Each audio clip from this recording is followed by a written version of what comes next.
रहीम। Next topic है ionisation energy. Ionisation energy जो है वो बोर्ड के हवाले से इंतहाई इंपॉर्टेंट टॉपिक है। लॉन्ग क्वेश्चन अक्सर इसमें से पूछा जाता है। इसमें आपने इसकी डेफिनेशंस, इसका ग्रुप और पीरियड में ट्रेंड जो है इसको आपने डिस्कस करना होता है। तो आयोनाइजेशन एनर्जी की डेफिनेशन जो है हम यहाँ से देखते हैं कि इसको हम डिफाइन किस तरह करते हैं। अब सोडियम की एग्जांपल अगर हम लें तो सोडियम में इसका स्ट्रक्चर अगर हम ड्रॉ करें तो इसके दरमियान में न्यूक्लियस होता है और ये इसका फर्स्ट शेल है जिसमें 2 इलेक्ट्रॉन्स हैं। फिर सेकंड शेल जो है इसमें 8 इलेक्ट्रॉन्स हैं और ये इसका थर्ड शेल है जिसमें 1 इलेक्ट्रॉन है। अब कोई भी एलिमेंट्स जो होता है वो खुद को स्टेबल करना चाहता है। स्टेबल करने के लिए वो क्या करता है, अपने वैलेंस शेल्स की जो उसकी इलेक्ट्रॉनिक कन्फिग्रेशन है वो उसको नोबल गैस के इलेक्ट्रॉनिक कन्फिग्रेशन के मुताबिक जो है वो बनाना चाहता है। ठीक है, मीन्स ये कि वो चाहता है कि उसके वैलेंस शेल में 8 इलेक्ट्रॉन्स आएँ। ऑक्टेट रूल को जो है वो फॉलो करना चाहता है, या फिर कुछ एलिमेंट्स जो हैं वो डुप्लेट रूल को फॉलो करते हैं जो स्टार्टिंग में आते हैं। तो सोडियम की अगर एग्जांपल लें तो सोडियम जो है ये चाहता है कि ये अपने वैलेंस शेल में 8 इलेक्ट्रॉन्स रखे। तो 8 इलेक्ट्रॉन्स रखने के लिए अब इसके पास 2 जो है वो चीज़ें हैं। एक ये कि ये 1 इलेक्ट्रॉन्स मौजूद है वैलेंस शेल में, 7 इलेक्ट्रॉन्स को ये गेन कर ले, इससे इसके 8 इलेक्ट्रॉन्स पूरे हो जाएंगे। और दूसरा ये है कि ये इस 1 इलेक्ट्रॉन्स को निकाल दे। इस 1 इलेक्ट्रॉन को निकालने के बाद ये इसका आखिरी शेल ख़त्म हो जाएगा और इसका जो सेकंड लास्ट शेल होगा फिर वो इसका क्या हो जाएगा, वैलेंस शेल बन जाएगा। तो इसके लिए इजी यही रहेगा कि ये इस इलेक्ट्रॉन्स को निकाल दे, निकालने के बाद ये कैटायन में चेंज हो जाए। ठीक है, ये 1 इलेक्ट्रॉन्स निकाल दे, निकालने के बाद कैटायंस में चेंज हो जाए। ये न्यूक्लियस, पहले शेल में 2 इलेक्ट्रॉन्स और दूसरे शेल में जो है वो 8 इलेक्ट्रॉन्स, ये इस तरह। अब 1 इलेक्ट्रॉन्स निकाला है तो इसके ऊपर चार्ज हम जो है वो पॉजिटिव चार्ज लगाएंगे। अब ये जो इलेक्ट्रॉन्स निकला है, इस इलेक्ट्रॉन्स को निकालने के लिए एनर्जी जो है वो रिक्वायर्ड होती है, एनर्जी देना पड़ती है। एनर्जी देंगे तो ये इलेक्ट्रॉन यहाँ से निकलेगा। अब किसी एटम से इस इलेक्ट्रॉन्स को निकालने के लिए, यानी जो वैलेंस इलेक्ट्रॉन होता है उसको निकालने के लिए एनर्जी की कम से कम मिकदार जो रिक्वायर्ड होती है उसको हम क्या कहते हैं, आयोनाइजेशन एनर्जी का नाम देते हैं। ठीक है, तो हम इसको डिफाइन करते हैं, the minimum amount of energy required to remove the electron from the valence shell of an isolated gaseous atom.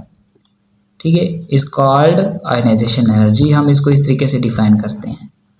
तो सोडियम की केस में अगर हम इसकी आयोनाइजेशन एनर्जी देखें तो ये प्लस 496 किलो जूल जो है इसके बराबर होती है।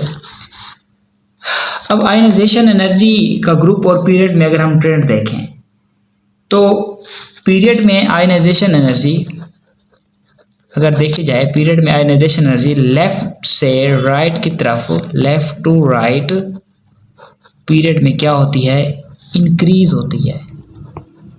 ठीक है, मीन्स ये कि जब हम पीरियड में लेफ्ट से राइट की तरफ जाते हैं तो ज़्यादा से ज़्यादा एनर्जी लगाना पड़ती है इलेक्ट्रॉन्स को निकालने के लिए।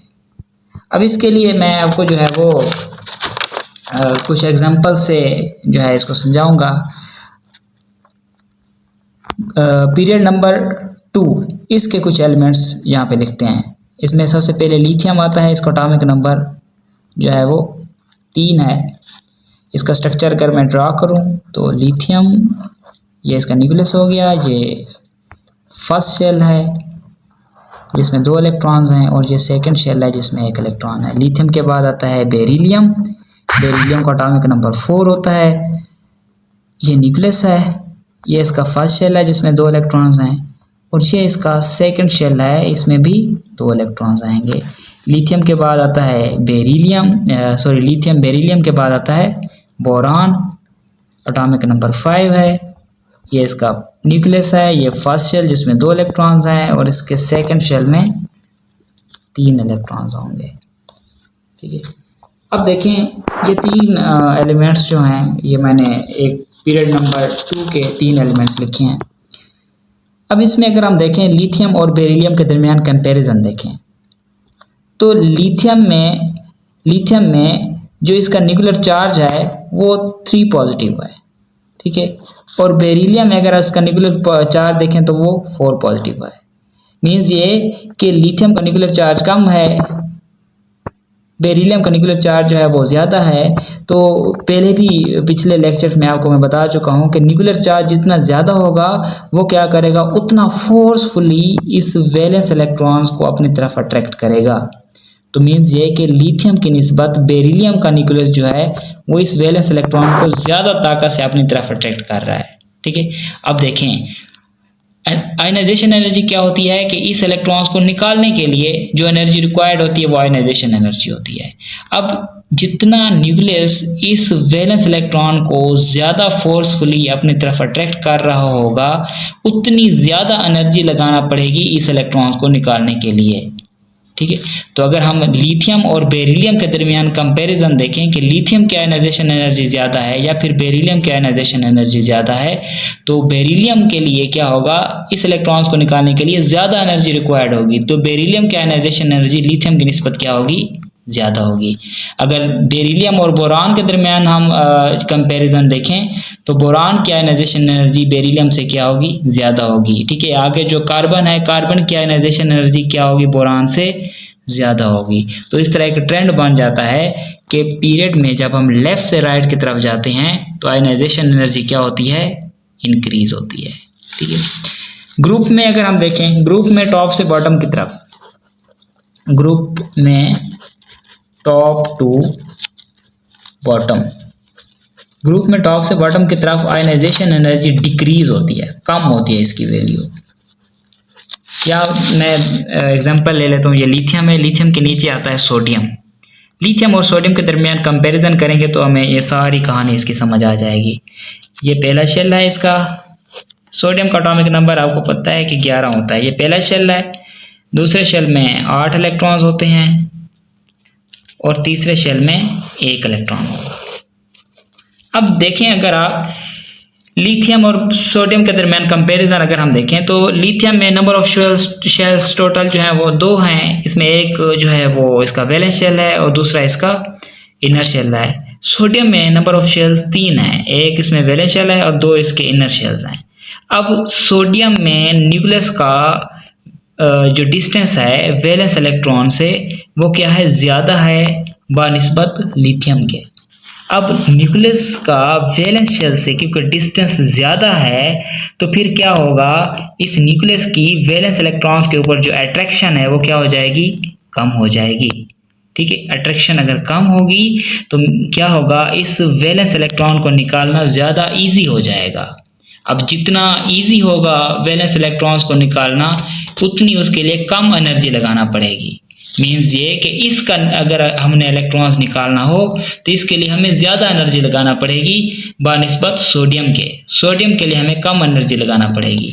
तो इसलिए हम कहते हैं कि लिथियम की जो आयनाइजेशन एनर्जी होती है वो ज़्यादा होती है और सोडियम की जो आयनाइजेशन एनर्जी होती है वो कम होती है। तो इस तरह एक ट्रेंड बन जाता है ग्रुप में कि ग्रुप में टॉप से बॉटम की तरफ आयनाइजेशन एनर्जी की वैल्यू क्या हो जाती है, डिक्रीज हो जाती है। तो ये था आयनाइजेशन एनर्जी का ग्रुप और पीरियड में ट्रेंड। अच्छा, एक टेबल मैं आपको यहाँ पे बना के दे रहा हूँ, आपने क्या करना है, उस टेबल को रट लेना है, ठीक है। वो टेबल जो है आपके मुख्तलिफ जो आयनाइजेशन एनर्जी है, इलेक्ट्रॉन एफिनिटी है, शील्डिंग इफेक्ट है, एटॉमिक साइज है, इन तमाम को याद करने के काम आएगा। वो क्या है, शील्डिंग इफेक्ट, शील्डिंग इफेक्ट और एटॉमिक साइज, ये 2 चीज़ें हैं। इनका अगर आपसे पूछा जाए कि ग्रुप में ट्रेंड क्या है, ग्रुप में, तो ये दोनों चीज़ें जो हैं ये ग्रुप में, चाहे शील्डिंग इफेक्ट हो चाहे एटॉमिक साइज हो, ये दोनों चीज़ें ग्रुप में टॉप से बॉटम जो है, टॉप टू बॉटम क्या होती हैं, इंक्रीज होती हैं, ठीक है। Shielding effect, atomic size, group में टॉप से बॉटम इंक्रीज होती हैं। अच्छा, पीरियड में अगर लेफ्ट से राइट की तरफ पूछा जाए तो पीरियड में लेफ्ट से राइट की तरफ जो एटॉमिक साइज होगा वो क्या होगा, डिक्रीज होगा। पीरियड में लेफ्ट से राइट की तरफ एटॉमिक साइज क्या होगा, डिक्रीज होगा। और शील्डिंग इफेक्ट क्या रहेगा, वो कांस्टेंट रहेगा। ठीक है, ये दोनों चीज़ें, चाहे शील्डिंग इफेक्ट हो चाहे एटॉमिक साइज हो, ये ग्रुप में टॉप से बॉटम की तरफ इंक्रीज होती हैं। पीरियड में क्या होता है, एटॉमिक साइज डिक्रीज होता है और शील्डिंग इफेक्ट कांस्टेंट रहता है। अच्छा, आयनाइजेशन एनर्जी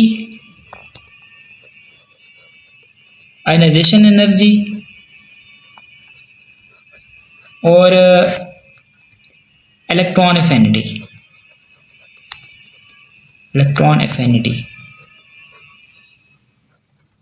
इसके साथ एक और चीज भी मिला लेते हैं, इलेक्ट्रोनेगेटिविटी।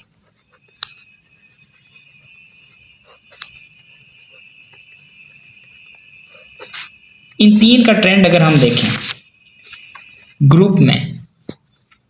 ग्रुप में ये तीनों चीजें, ठीक है, आयनाइजेशन एनर्जी हो, इलेक्ट्रॉन एफिनिटी हो या फिर इलेक्ट्रोनेगेटिविटी हो, ग्रुप में ये तीनों चीजें टॉप से बॉटम की तरफ क्या होती हैं, ये डिक्रीज होती हैं। ठीक है, ionisation energy, electron affinity, electronegativity, group में ये तीनों चीजें टॉप से बॉटम की तरफ क्या होती हैं, डिक्रीज होती हैं। और पीरियड में ये तीनों चीजें लेफ्ट से राइट की तरफ क्या होती हैं, इंक्रीज होती हैं। तो इसको आपने जो है वो सही तरीके से इसको याद कर लेना है। ठीक है, ionisation energy, electron affinity, electronegativity, ये तीनों चीज़ें ग्रुप में टॉप से बॉटम की तरफ क्या होती हैं, डिक्रीज होती हैं। और ये तीनों चीज़ें पीरियड में लेफ्ट से राइट की तरफ क्या होती हैं, इंक्रीज होती हैं। तो इंशाल्लाह आपको ये समझ आ गया होगा। अगर कोई क्वेश्चन हो तो आप जो है वो मुझसे पूछ सकते हैं। बाकी इंशाल्लाह नेक्स्ट लेक्चर में बाकी चीज़ों को कवर करेंगे।